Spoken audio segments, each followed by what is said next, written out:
मुझे आपके हारने का बड़ा दुख है। मैंने बोला था कि थोड़े पढ़ाई लिखाई जरूरी है। खेसारी लाल यादव के हार के बाद पूरी भोजपुरी इंडस्ट्री मजा लेना शुरू कर दी है। खेसारी लाल यादव सबको पता ही होगा कि पूरी तरीके से हार चुके हैं। 7,500-8,000 वोट से हारे हैं खेसारी लाल यादव। आगे बात करें तो खेसारी लाल यादव जिस तरीके से माहौल बनाए थे, कहीं ना कहीं इंडस्ट्री में सबसे विरोध में खड़े हो गए थे। पवन सिंह, खेसारी लाल यादव, दिनेश लाल यादव, निरहुआ सभी को खूब जवाब दे रहे थे। सभी ने आकर बोला, समझाया भी कि नहीं ऐसे मत करो यार, मतलब ज़्यादा ही हो जा रहा है, एक विधायकी जीत कर आप क्या करेंगे। लेकिन फिर भी खेसारी लाल यादव नहीं माने और कहीं ना कहीं बहुत कुछ बोल गए। और आज स्थिति है खेसारी लाल यादव चुनाव हार चुके हैं। इस चीज़ में मनोज सिंह टाइगर लाइव आते हैं। लाइव तो पहले भी आए थे, लेकिन एक बार फिर से लाइव आते हुए खेसारी लाल यादव को समझाया, इसलिए मैंने बोला था कि ज़्यादा मत बोलो, थोड़ा पढ़ लिख लिया करो। और जिस तरीके से शब्द का यूज़ कर रहे थे, मतलब हारने का तो खैर हमें दुख है, लेकिन भगवान अच्छा किए हैं, जाओ भगवान से माफ़ी मांग लो।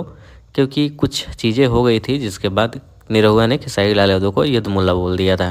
तो इसी चीज़ों को लेकर मनोज सिंह टाइगर लाइव आए थे और लाइव के दौरान ये सब चीज़ माफ़ी मांगने की बात कहते हुए नजर आए।